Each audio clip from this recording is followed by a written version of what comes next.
So we are going to continue in the series called SOZO Spirit. And so today the series is about, or the sermon is about no longer orphans. Now, maybe you're not like Orphan Annie, right? That's honestly, that is what I think of whenever I think of the term orphan. It might be because I love musical theater and my kids are involved in theater, and so I think Annie, everybody is singing and dancing, scrubbing floors. But that's not what it means exactly. It answers this deep question of where do I belong? And that is honestly like the greatest cry of the human heart. Where do I belong? So today I want to address that. And I want to answer that question with this promise found in John 14. Jesus says in John 14:18 that I will not leave you as orphans, I will come to you. I will not leave you as orphans, I will come to you. Now, this is a kind of a funny thing for Jesus to say because he has literally just told them that he's leaving. So if you go up a couple of verses to John 13:37, he's like, hey guys, I'm leaving. You can't come with me just yet. So they're kind of like, wait, you're not leaving us orphans? You are leaving? What's going on? It's the most confusing thing. And of course, they're uncertain, maybe a little bit of operating in fear. Like they have left everything that they know, whether that is a fisherman or a tax collector, whatever their profession, they've left it. They're following Jesus, and now he's saying, I'm out. What do you do with that? But he tells them, I'm not going to leave you as orphans.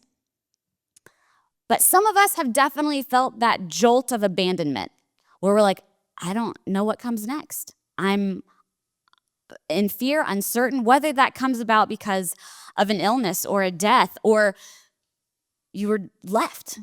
You were abandoned by someone that you loved. And Jesus looks at them and says, guys, I'm not going to leave you as an orphan.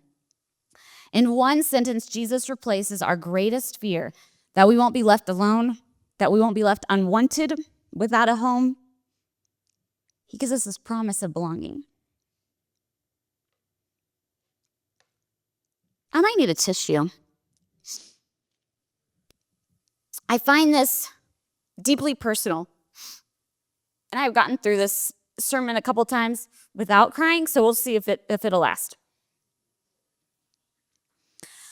This hits me deeply. I was talking with my dad about it earlier this week. Whenever I married my husband, he already had 2 kids.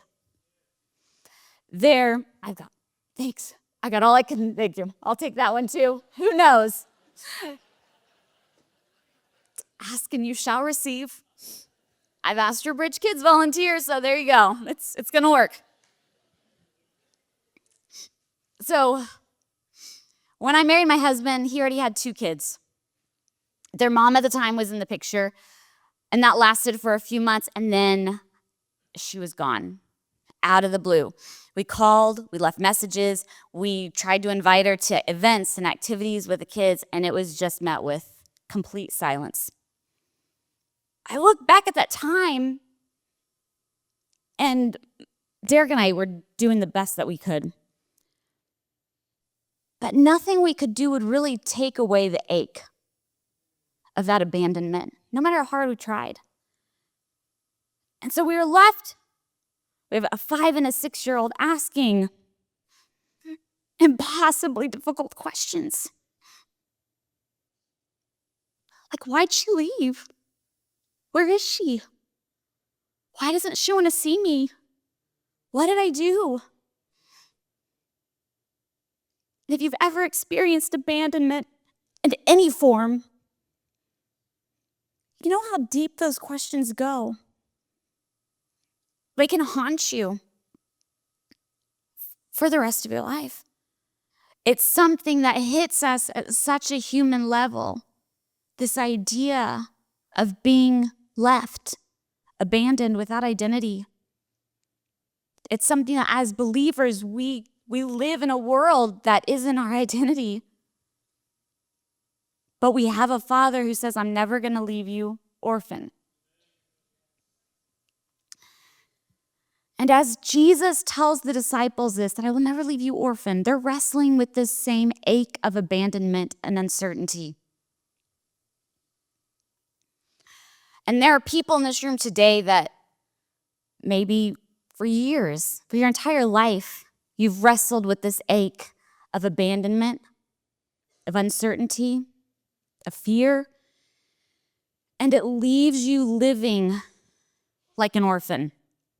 And so that's kind of what I want to talk about, is this orphan mentality. Where does that lead us?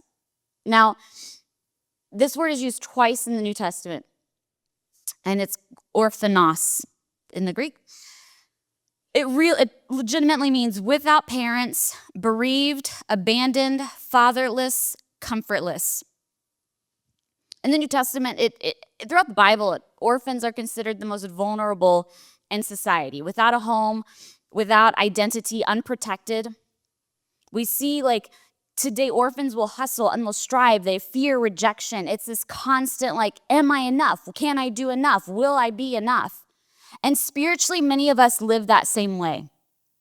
Am I doing enough? Am I good enough? Am I striving enough? That's a tough place because it leaves us asking those same questions that my kids asked. Am I really loved? Do I really belong? Where do I fit? And we ask God those things like, God, where do I fit?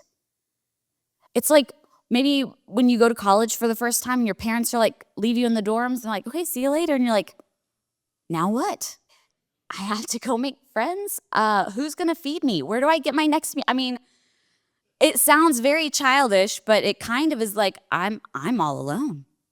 Or the first time you move into an apartment all by yourself and you're like, this is life now. This is, what do we do? What do we do next? There's only so much cleaning. I don't know.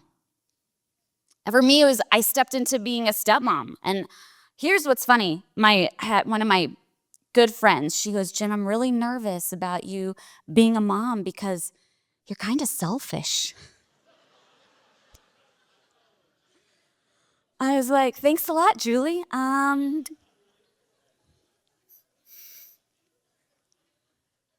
But then I pretty immediately was full-time mom, and I was like, oh, I am selfish. I don't know what to do. Oh, yep, she was right. And it takes a really good friend to be that honest with you. Yes. So it was very, very true. So this orphan mentality leads us to trying to perform, okay? And in this situation where we feel like I don't belong, I don't know what I'm doing, God, what's going on? Where are you? Sometimes we try to perform to get the answers that satisfy us. And Paul warns in Galatians 3:3, he says, how foolish can you be after starting your Christian lives in the Spirit? Why are you now trying to become perfect by your own human effort? This orphan mentality leads to doing, a faith of doing. And here's the deal. I want to be very, very clear about this. Doing is part of walking out your Christian faith. I don't want you to think that I'm standing up here saying, well, Jen, you're just like saying I'm saved and then I just sit back and wait for eternity. No, that's not it. Read the Bible, okay? If that's what please dig in for yourself, because that's definitely not what I'm saying. If you will read the Bible, which I'm sure you do, it is very clear that there is a place for doing in the Christian life. Faith is not passive. It is never meant to be a passive thing that we just like float through. We are called to actively live out what we believe. So that is disciplines and obedience, serving, praying, loving others. Like this is a walk, and that's part of walking with Christ. But there's a difference between the orphan doing and the heir doing. So let me explain. An orphan doing is motivated by fear, striving, and a need to earn love and acceptance. That's the orphan doing. Motivated by fear, striving, and a need to earn love and acceptance. The action may look the same, but the motivation is different. So this often mimics spirituality, going through the motions, repeating the same words, performing practices that are empty because your heart is just desperate to be accepted.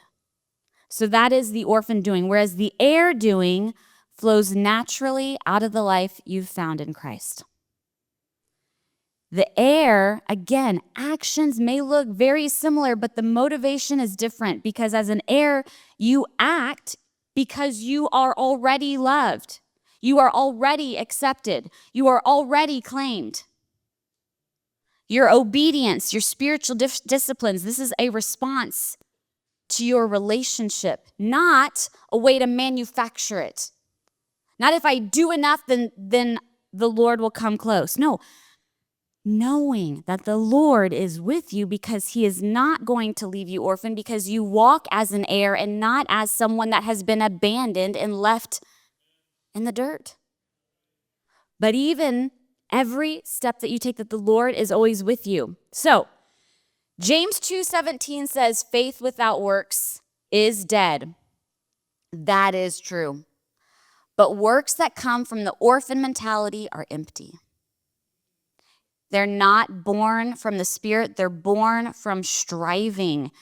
True works come from abiding as a child of God. So here's the deal. The Lord will use the effort that you put forth. He'll use it no matter the motivation. He'll use it to bless others. He'll use it. But there comes a time that you have to face I can't strive anymore. I don't know who I am.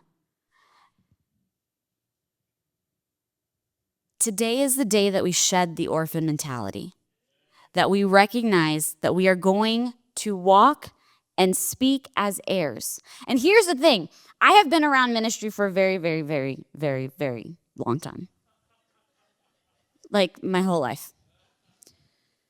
And in high school, I went to a Christian school here in Tulsa. It is not around anymore. You can probably guess. But it was around at one point, and it was great. No, it wasn't great. It was whatever. I don't want to get into it. It doesn't matter. We're just going to move on. Sorry about that. Okay, so moving on. All that to say, I've been in ministry for a long time. That's my point. That's all I want to try to say. Because I've been, as a pastor's kid growing up, I had friends, their parents were pastors at Rhema or wherever. Victory, whatever. And you can, it's easy to fake it. I'll just say that. You can see it. You notice it. I've been around a lot of people who pretend to be spiritual. A lot of people who are really good at performing. My dad was a worship leader. If you've been on worship teams, talk about performance. Sorry, but let's just call it for what it is. Tor, right? She knows. Lot of very talented people. So yeah, it's easy to fall into performance. And here's the deal, it's not just worship. It might look like, I don't know, mimicking tongues, repeating sounds without really engaging your heart. Have you ever recognized that? Whenever I was in middle school, oh gosh, it's terrible. Middle school, high school, I don't know, but my family would go to Disney World with another family, and we would hang out, and it was me and my brother, and we were all pretty similar in age, and so we would do dumb things, pretend to speak another language, we're speaking in tongues, and just in line, and we're just weird kids, weird churched kids. So it's it's kind of like that, where you just mimic, you pretend, right? You're pretending. Maybe sometimes it's you use really spiritual sounding phrases that are wow, that was really impressive, other people. And that's the motivation, is to impress rather than can you just say what did God tell you? Maybe your narrative isn't needed. What did God tell you, right? Maybe, this is kind of going to go against what I just said about serving in kids ministry. Sorry, Ashley. But maybe It's like you are serving and volunteering every moment you're able to, and you're constantly like anxious and stressed out and empty because you're like, will someone notice me? Will someone approve of me? Can I just get like an attaboy? I need the gold sticker. I mean, that also is just the orphan mentality. It looks really good, but you're still trying to perform, or maybe it's gonna hit a nerve. Let's talk about giving. Oof, my dad's not here. Good. But giving as a transaction, giving out of guilt or fear. Man, that's also an orphan mentality. Hoping to earn God's favor or man's praise, like as if this does not happen. Like the staff doesn't sit around and be like, dang, do you see how much Joe gave? He gets an extra close parking spot. No, that's between you and the Lord. It says to give what has been placed on your heart. That's between you and God. It's not for man's approval at all. Okay, now that I've like destroyed everything, let's go to Romans 8:15. It says, the spirit you received does not make you slaves so that you live in fear again. Rather, the spirit you received brought about your adoption to sonship. And by him we cry, Abba, Father. The Spirit himself testifies with our spirit that we are God's children.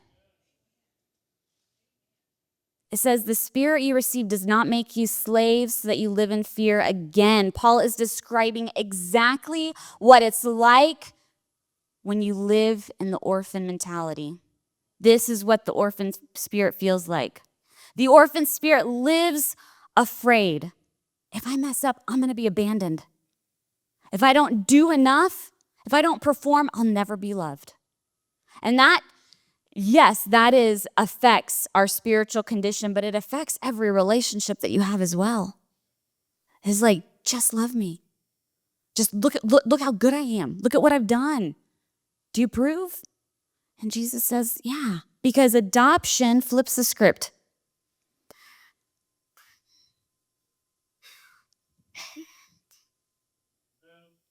You're not an outsider looking for approval.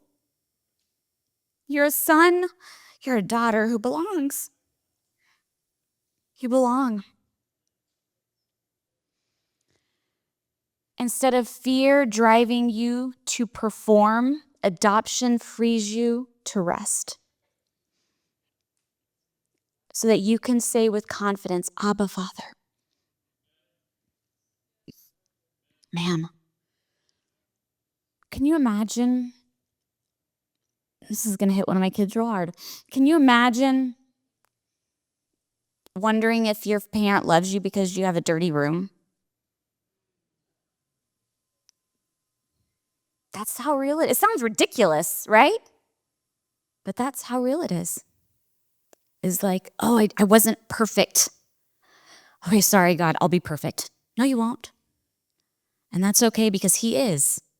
He doesn't need you to be perfect. Yeah.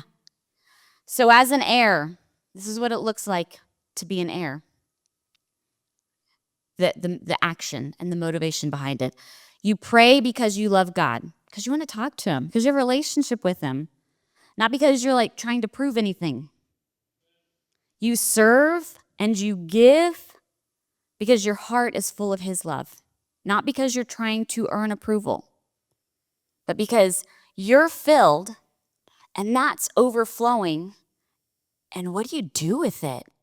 You invest in kids, you say hello at the door, you might help someone with coffee, you greet, you usher, you serve in an outreach, because it comes from a place of overflow, not like, cool, I've checked a box, I'm good enough, great. Next week I'll do better. I'll check 2 boxes. No, that's not right. That's not it. As an heir, you walk in confidence in your gifts, your calling, your identity, because you know you are already claimed and you are already chosen. Can we see the difference? The action, the outward action might look exactly the same, but the motivation and the heart behind it is completely different. As an orphan, you are performing to be accepted. But as an heir, you are living because you belong. And when you live out of belonging, that becomes your greatest testimony.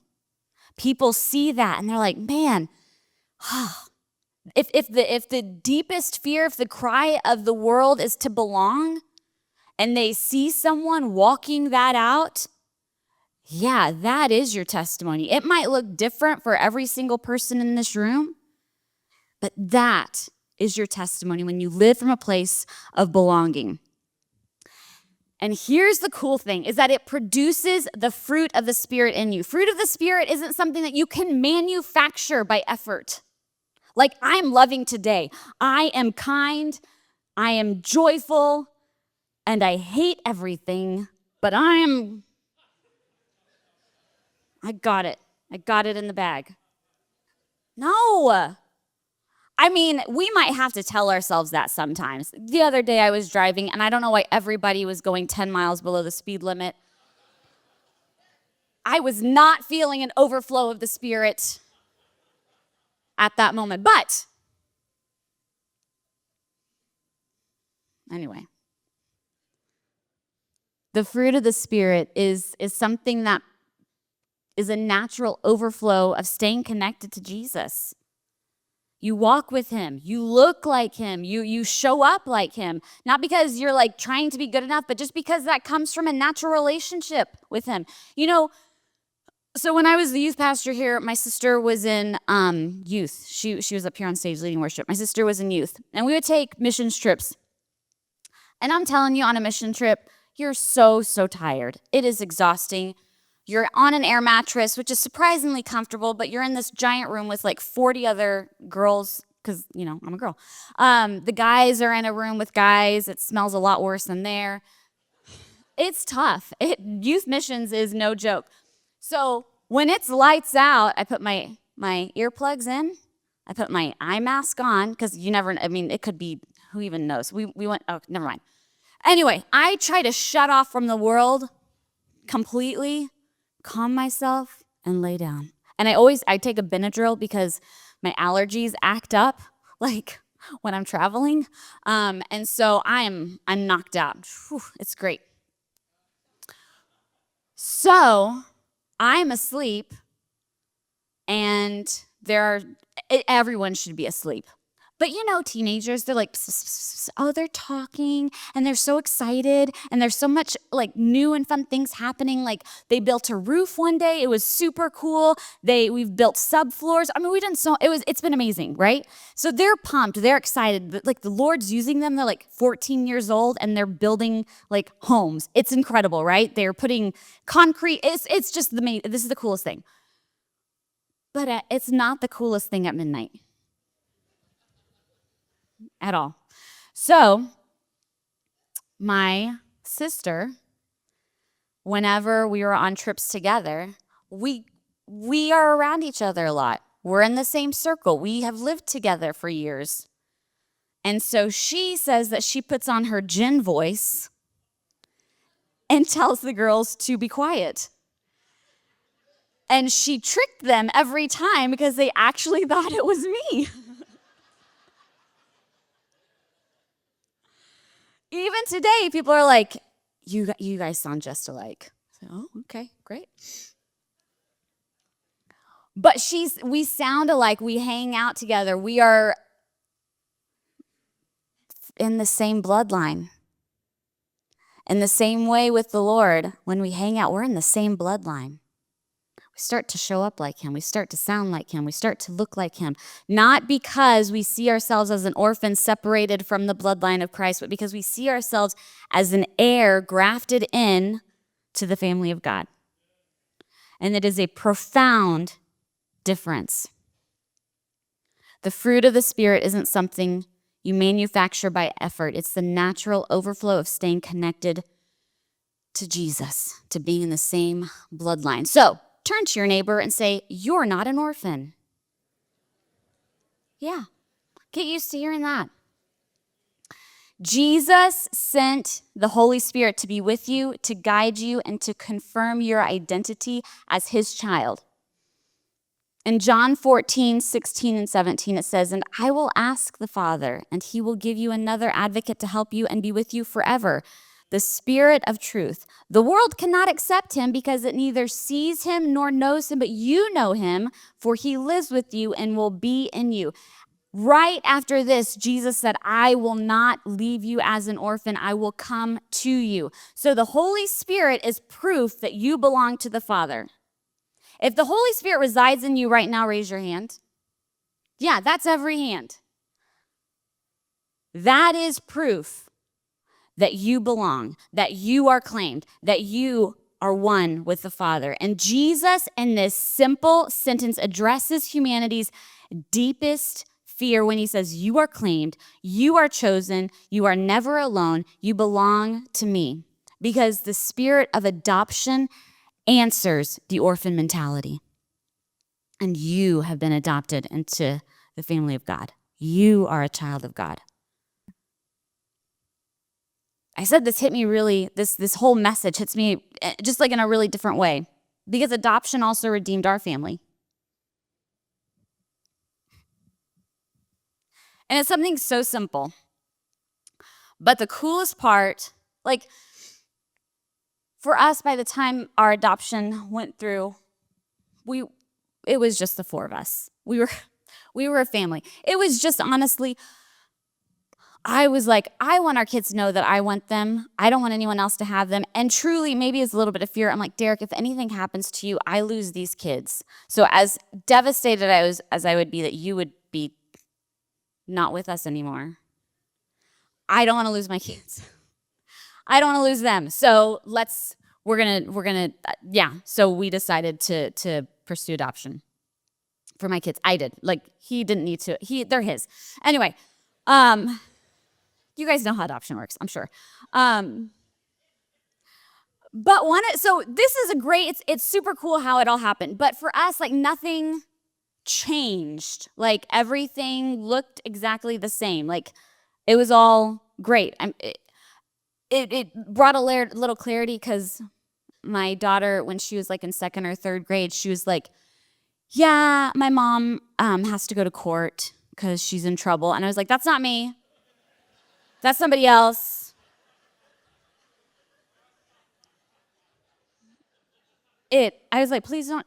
I get what you're saying, but nobody else does, because they didn't know Becca as being anyone else's daughter than mine.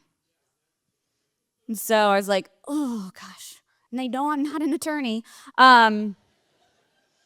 So but here's one of the coolest things. One of the greatest things to me was whenever we got their new birth certificates.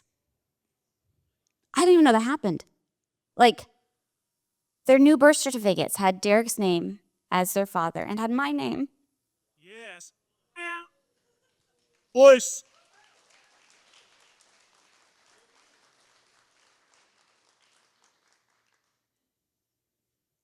Their old story didn't have the final word.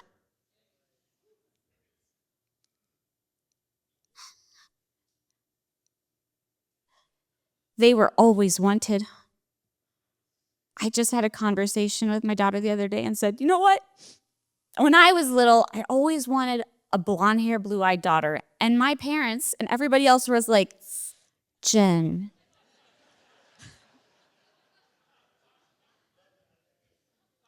are you okay with that not happening?" I was like, "I guess so." But I got two blonde hair, blue-eyed kids. And they're amazing. So even before I knew them, I wanted them. Even before they existed, I wanted them. And that's how God is with us. Even before you were born, he wanted you. You belonged. You were claimed. You're not left in abandonment or rejection. And here's the cool thing is, I feel very lucky, because not many people get to choose their kids.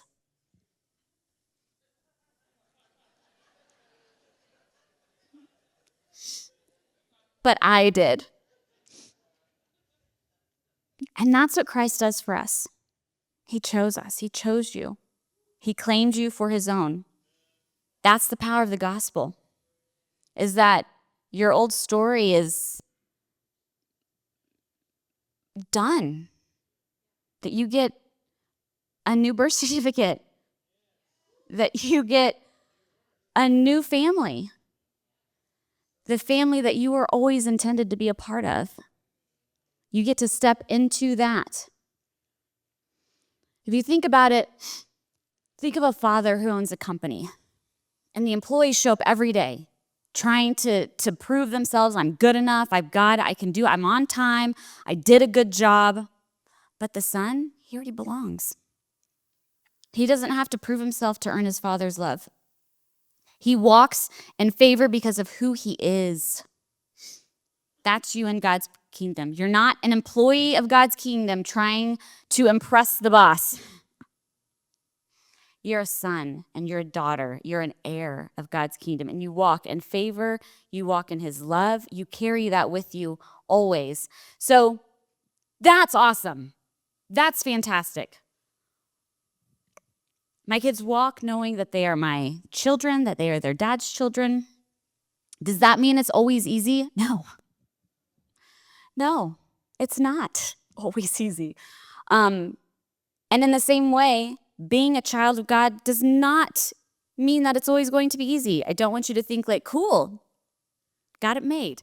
No, there's still a walk of faith. There's still things that come at you. It says in Romans 8:17, now, if we are children, then we are heirs, heirs of God and co-heirs with Christ, if indeed we share in his sufferings in order that we may also share in his glory. So I don't want you to think everything's going to be perfect, that everyone's going to love you like you're the boss's kid. Everyone will love you.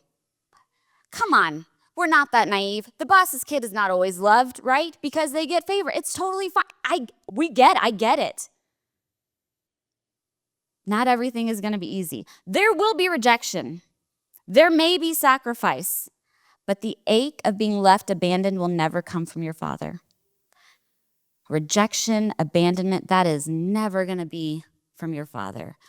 Rejection that should be expected will come from the world. So embrace it.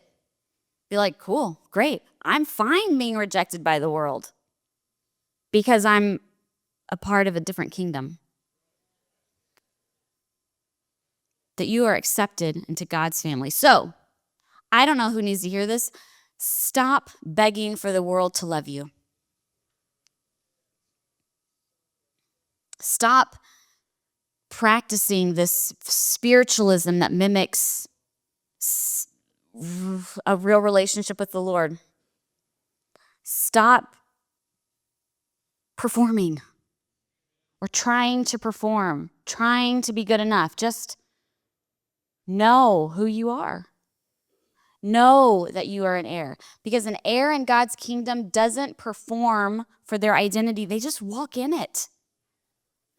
My kids, they carry their birth certificate everywhere they go so they can show who they belong to. No, they don't. They don't do that. Because they don't have to. Because they know where they belong. They're not like, oh, let me prove to you this is my dad. No. Because they know where they belong. So they don't, in the same way, like, you may not have a birth certificate that says God's name on it, but you have the cross. And that is what makes a way for you to be a part of God's kingdom. You don't have to, carry around. I don't even think we have membership cards here. You don't need it. It's fine. You belong. No membership card needed, okay? So stop performing. Rest in your identity. So here's the TIFA. Every time you catch yourself trying to perform, which this is between you and God. This is what I don't know this, but you do. So whenever you catch yourself trying to perform, stop. And this might take some time. You might need to take this to the Lord and say, God, where am I trying to perform? Where am I? instead of just knowing who I am, instead of resting in my identity. So when you catch yourself trying to perform, stop and declare, I am not an orphan. I am his child. I am an heir. I am not an orphan. I am his child. I am an heir. Release, let go of this desperate spiritualism, this performance-based religion, and step into sonship.